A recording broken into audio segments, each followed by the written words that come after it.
نحمده ونصلی علی رسولہ الکریم، اما بعد، بسم اللہ الرحمن الرحیم۔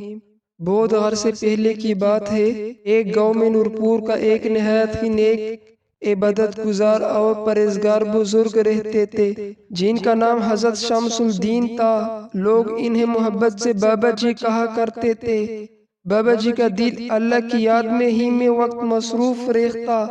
ان کا لباس سادہ، خوراک معمولی اور زندگی بہت ہی زاہدانہ تھی، مگر ان کی باتوں میں وہ تاثیر تھی کہ جو بھی ایک بار ان کے پاس بیٹھ جاتا دل سے بدل جاتا۔ بابا جی کی عمر اس وقت تقریباً 70 برس تھی، لیکن ان کی چال، نگاہ اور انداز میں ایک عجیب سی جوانی اور روحانی طاقت دکھائی دیتی تھی۔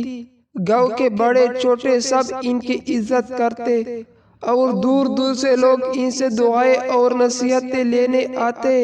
وہ کبھی کسی سے بدسلوکی نہ کرتے، بلکہ ہر آنے والے کو ہمدرد پیشانی سے ملتے اور اللہ کے راستے کی طرف رہنمائی کرتے۔ ایک دن گاؤں میں ایک عجیب سی افواہ پھیل گئی۔ کہا گیا کہ بابا جی کے گھر کے نیچے کسی زمانے کا دفن شدہ خزانہ چھپا ہے۔ کچھ لوگ نے کہنا شروع کیا کہ بابا جی اسی خزانے سے خرچ کرتے ہیں اور یہ ان کی نیکی کا اصل راز ہے۔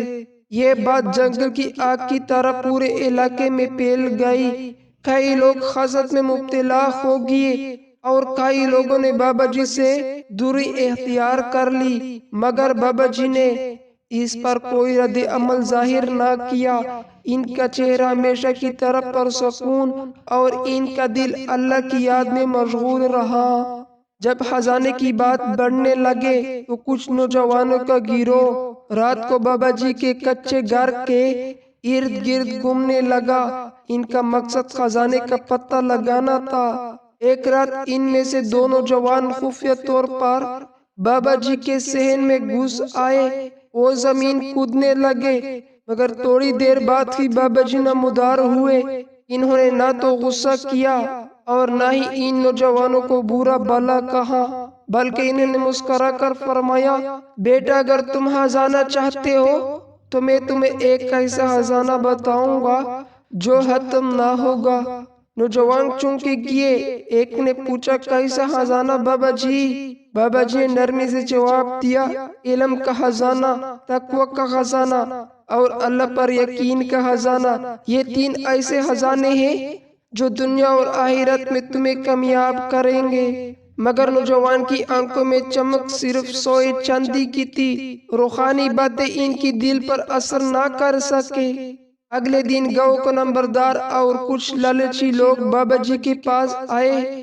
انہوں نے بڑے ادب سے کہا، بابا جی اگر واقعی کوئی خزانہ آپ کے گھر میں چھپا ہے تو بہتر ہوگا کہ گاؤں کے مفاد میں اسے ظاہر کر دیا جائے تاکہ سب کو فائدہ ہو۔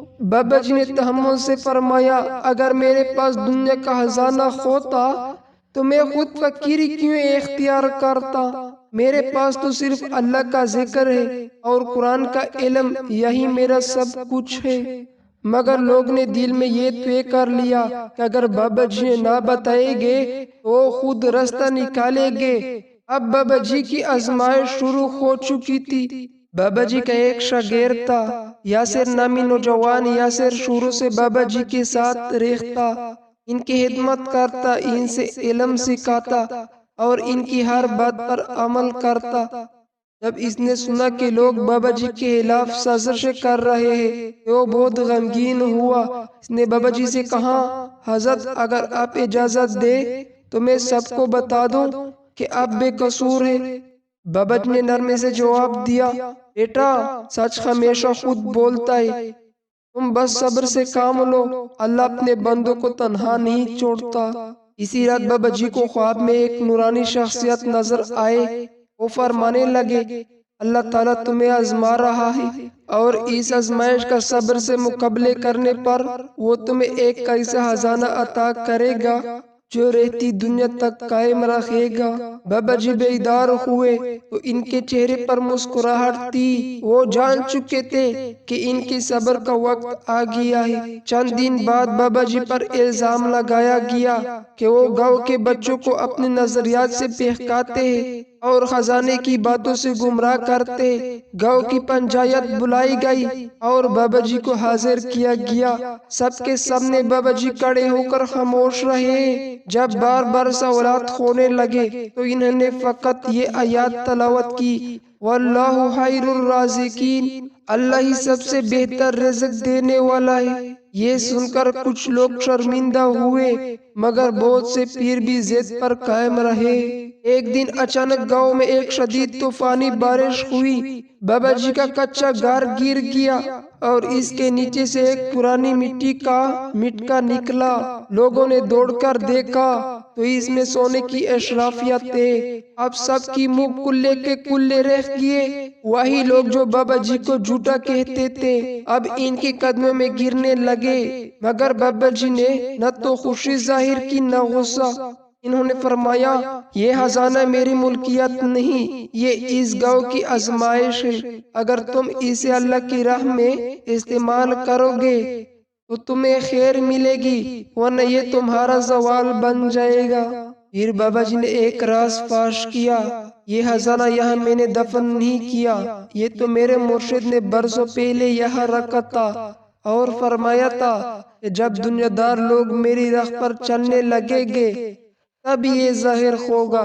یعنی یہ خزانہ دنیا کے لیے نہیں بلکہ ایمان والوں کی نشانی کی طور پر رکھا گیا تھا۔ بابا جی نے اس کے بعد گاؤں کی تمام بچوں کی تعلیم دینی شروع کی، خواتین کو قرآن سکھانے لگے اور مردوں کو حلال کمائی، تقوی اور عبادت کا درس دینے لگے۔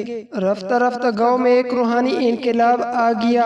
وہی لوگ جو سونا چاہتے تھے اب علم دین کی تلاش میں بابا جی کے در پر حاضر ہوئے۔ بابا جی نے فرمایا، اصل خزانہ سونے کا نہیں دل کا ہوتا ہے۔ اگر دل روشن ہو جائے ساری کائنات تمہارے قدموں میں ہو سکتی ہے۔ چند سال بعد بابا جی نے اس دنیا سے رخصت لی، مگر ان کی تعلیمات، ان کی اقوال اور ان کی سادگی آج بھی گاؤں نورپور میں مشغول رہا بنی ہوئی ہے۔ ان کی قبر پر یہ الفاظ لکھے گئے، وہ فقیر جس نے خزانہ پایا مگر دلوں کو دے کر خود خالی ہاتھ لوٹ گیا۔ حضرت شمس الدین نورپوری رحمت اللہ علیہ۔ ملتے ہیں نیکسٹ ویڈیو میں، جب تک کے لیے اللہ حافظ۔